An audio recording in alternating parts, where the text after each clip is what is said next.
All right, so let's start with the big story that we are tracking in WION at this hour. According to the latest reports that are coming in from Ukraine, it appears that the battle for Kiev, the Ukrainian capital, is presently underway. Now, according to reporters who are stationed on the ground in the Ukrainian capital, it's being reported that there's gunfire that is being heard from near government buildings in Kiev. This is the latest bit of information that has in fact come in. Remember, the invasion into Ukraine began by Russia yesterday morning, in the wee hours of the morning, and since then, the Russian military has made its advancements. There have been missile strikes in several crucial areas across Ukraine. Russia, through its military airstrikes, has gone about systematically dismantling the military infrastructure of Ukraine. And according to the latest that we are getting, it's being said that there are clashes that are presently underway outside of the Kievan borders.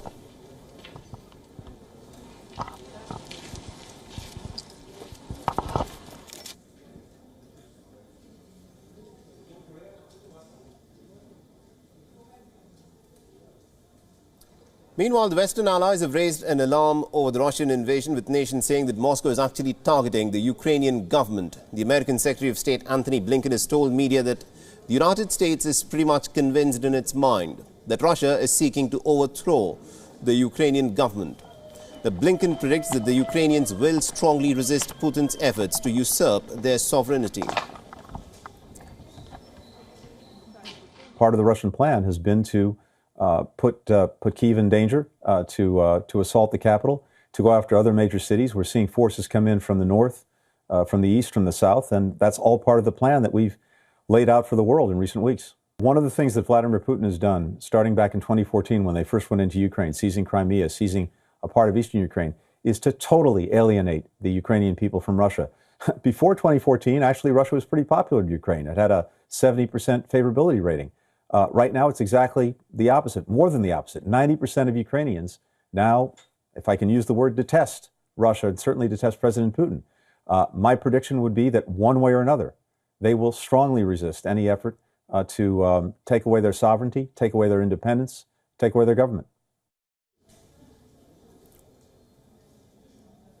Meanwhile, the British Defence Minister Wallace has confirmed that the United Kingdom views that Russia intends to invade into the whole of Ukraine and that Russia has not taken any of its major objectives. Now, Ben Wallace has also estimated that Russia at this point of time may have lost as many as about 450 personnel.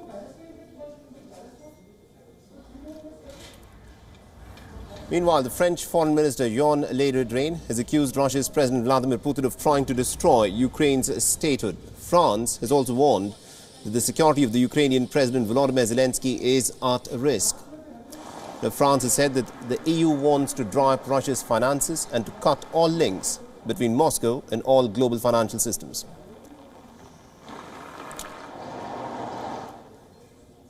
All right, now to get us the latest in terms of how Europe, of course, has been responding to the crisis in Ukraine, we're joined in by our correspondent Ross Cullen, who's joining us live from Paris on this. Ross, we've been looking at the developments that have been taking place in Ukraine thick and fast. The Western nations, the United States and its allies in Europe, have tried to ratchet up the sanctions that they are imposing on Russia, but that seems to have had very little impact on the Russian war machine that has rolled into Ukraine.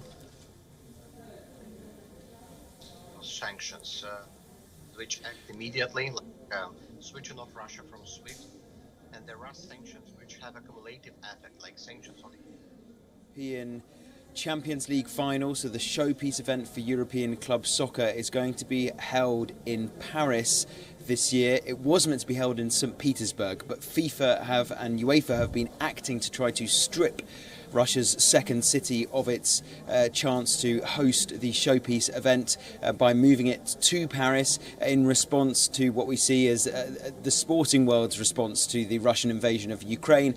Also further complications because there are World Cup qualifiers still to be played involving Russia, Ukraine and other European nations like Poland and Scotland as well, coming up for the World Cup in later this year in November in Qatar. So the sporting world is still trying to come to terms with how they can ensure the safety of players, fans and officials, and how they can maybe react to show that they are also standing up to Russian aggression. So just a word to start with, breaking news. This city, Paris, is going to be hosting this year's Champions League final for the men's tournament, meant to be held in St. Petersburg, Russia's second city. That has been stripped now from Russia and is going to be awarded instead to France, with Paris hosting that. Talking of the overall French response, you mentioned Jean-Yves Le Drian in the introduction. The French foreign minister has said that he believes the safety and security of Ukrainian President Volodymyr Zelensky could be at risk, and France stands ready to help the president if needs be. But the president has said he will remain in Kiev, the Ukrainian capital, for the time being, to try to show that the government can continue in Ukraine in the face of this Russian aggression, this Russian invasion. And you mentioned the sanctions as well, another overnight mammoth summit, emergency council meeting of all the 27 European Union leaders, and they agreed to a sanctions package of $1.3 billion in support from the EU to Ukraine to go with trying to hit Russia in the transport sector, energy sector, in terms of visas, exports, and also finance, with trying to shut Russia off from as much of the global financial system as possible. Stated aim of the French Finance Minister Bruno Le Maire. He is convening European Union finance ministers right now in Paris to try to ensure accord between all the 27 different nations on the financial aspect of the sanctions. This is the second sanctions package. Remember, the first one was announced here in Paris 3 days ago when we had the first Russian aggression, the independence recognition of those two eastern Ukrainian states, and now the latest from the European Union is this second sanctions package. Very interesting. But the fact of the matter, Ross, is despite the diplomacy that we witnessed, in which Emmanuel Macron was front and center to try and make Vladimir Putin see some reason, the fact is the Russian war machine is in Ukraine and fighting is presently underway on the outskirts of Kiev. Now, one of the issues with Europe and its response to this entire crisis has been the lack of unity in the response against Russian aggression. Can the different countries in Europe come together with a cohesive response, even in terms of financial sanctions?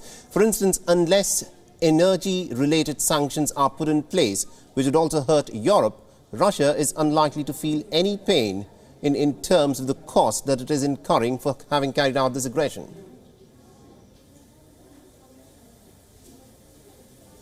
Well, the first sanctions package, which was announced on Wednesday, and now we have the second sanctions package. As you state, as we can see, the Russian invasion continues inside Ukraine. No immediate effect, no immediate response.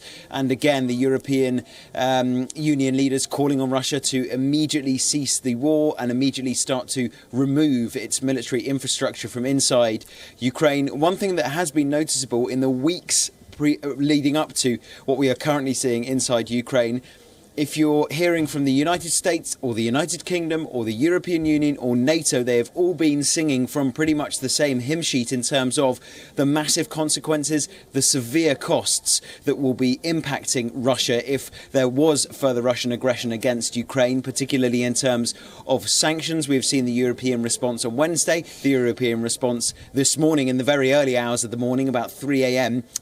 Local time in Brussels, was the news conference which Emmanuel Macron was there, along with Ursula von der Leyen, the president of the European Commission. So we have seen this unity from the Western powers to try to show that they are willing to stand up to Russia. It remains to be seen, though, if there is going to be an impact on Russia from these sanctions severe enough to try to curtail Russia's military incursion into Ukraine. At the moment, that's what we are seeing. There is still an invasion in Ukraine. There is still worries about the safety of even the president and the government. And that is what you mentioned earlier, the French foreign minister has alluded to.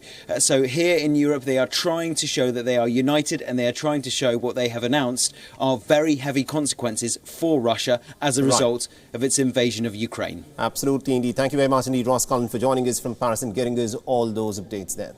WION is now available in your country. Download the app now and get all the news on the move.